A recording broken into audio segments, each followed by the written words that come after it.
Last Sunday, Robert F. Kennedy Jr. destroyed CNN's Dana Bash on live TV. Here it is. Let me ask you something.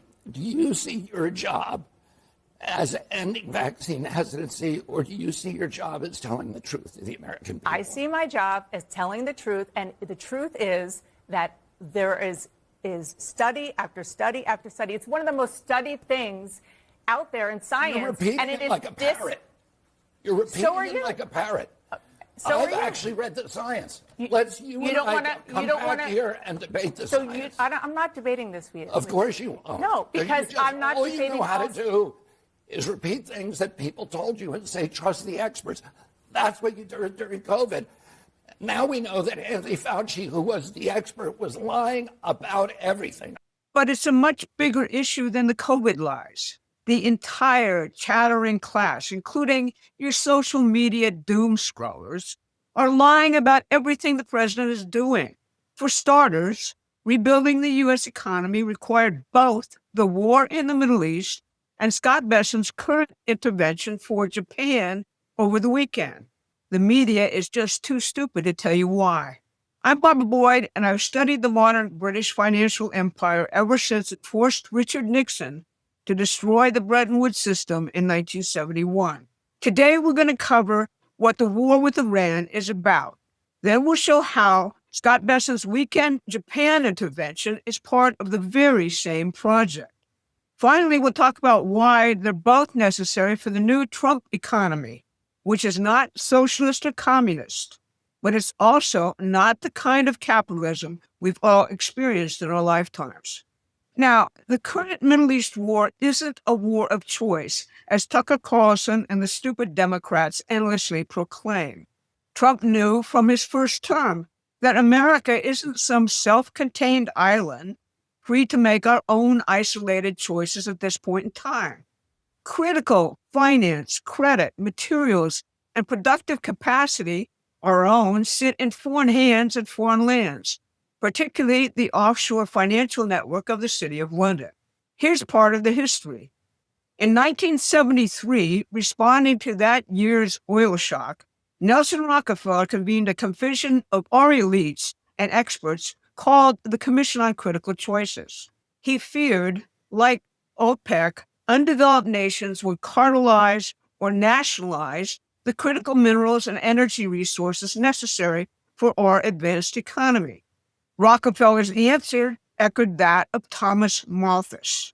Population and economic growth must be strictly controlled, reduced to zero if possible. The main tool chosen for this was mass indoctrination in the new religion of environmentalism. They also built a new financial system at the same time, centered in Wall Street and the City of London, where oil and gas commodity speculation replaced gold and physical production in pricing the dollar. Under Joe Biden, this environmentalist religion was so advanced that we banned oil and gas production. And discussions were underway to hand our economic sovereignty totally to a globalist consortium of central banks, centered in Mark Carney's Bank of England. Under Biden, the climate apocalypse hoax was used to justify funneling all the financial credit in the entire world into green energy and nothing else. These myths drove inflation and piled more debt onto the national balance sheet. That's the economy Donald Trump inherited. He promptly began rebuilding an economy centered on physical production, manufacturing, and new industry. But he couldn't finish without regaining sovereignty over credit and finance. That means overthrowing the old system and replacing it. Now, the obvious weak point in the old system is the money flows from Middle East oil production. Just look at how closing the Strait of Hormuz upended entire parts of the world economy.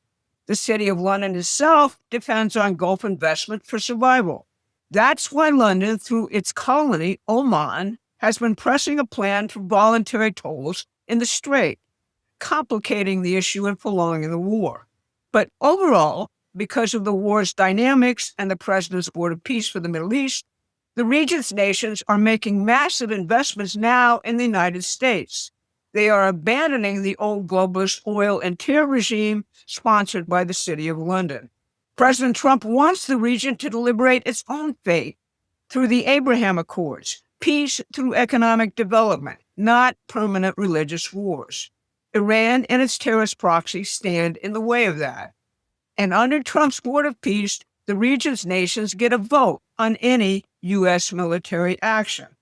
Otherwise, we create dependencies, mass migration, and we're stuck there. We want a permanent peace so we can leave militarily, but we also aim to become a significant trading and development partner in a new Middle East composed of sovereign nations, not terrorist gangs. That's why the Trump administration is talking about selling nuclear reactors now to the Saudis. None of this is what you'll hear from Dana Bash, Tucker Carlson, Laura Loomer, or the neocons saying, bomb them into oblivion. You can get more of the real story by signing up to our free newsletter at PrometheanAction.com. Now, stabilizing Japan also screws the City of London. Over the weekend, Scott Bessent intervened to buttress Japan's currency, the yen. Our friend Tom Luongo imagined this exchange between Trump and Bessent about the move.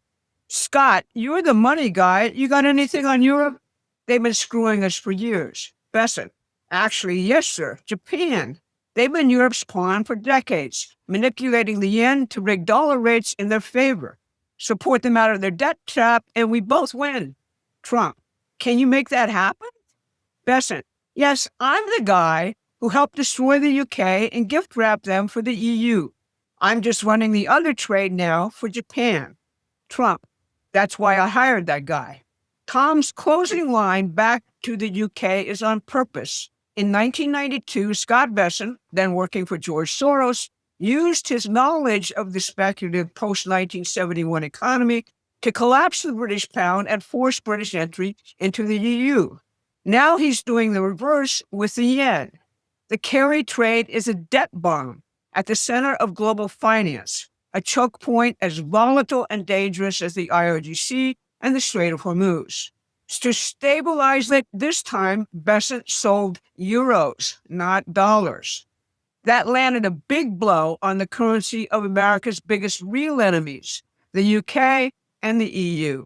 The carry trade is a textbook product of the speculative economy that rose after 1971.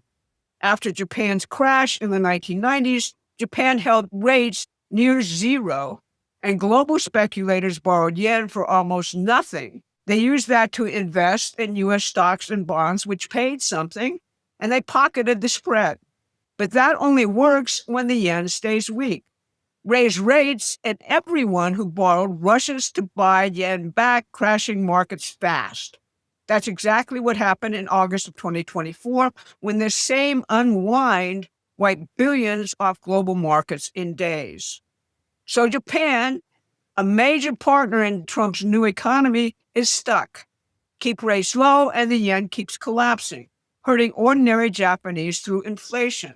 Raise rates and risk a global fire sale that hits us too, since much of that borrowed money sits in U.S. Treasury bonds.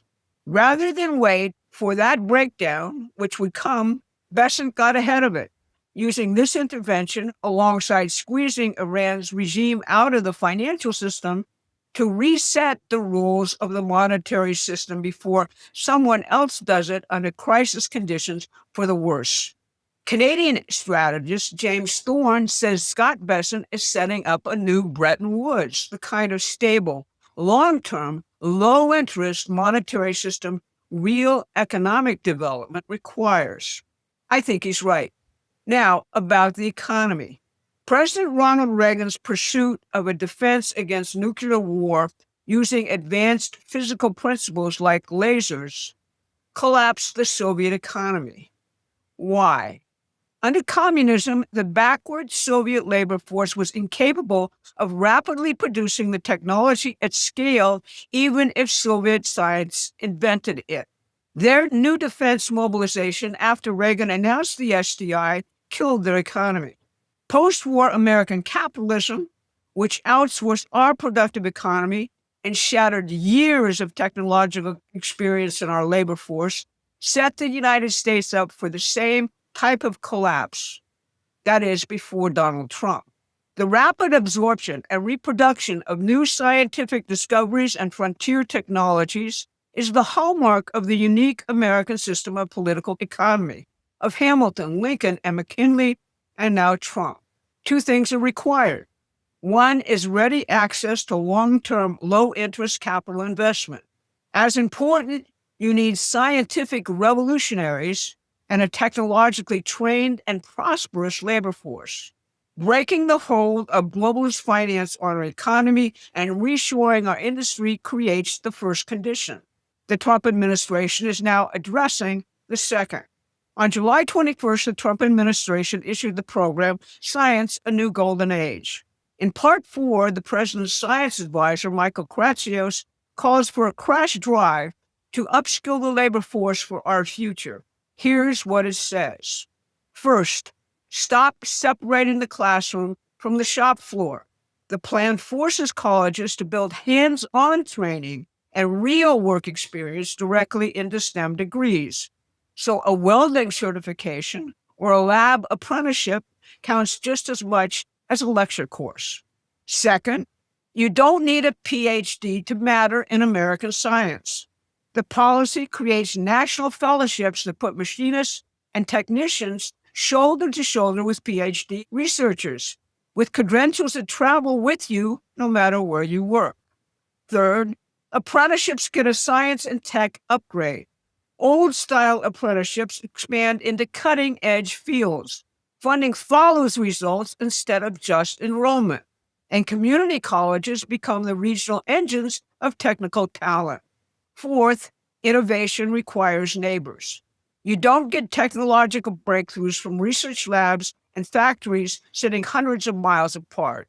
You get them when scientists and builders are working down the street from each other, so the plan pushes for dense, local clusters where both live side by side.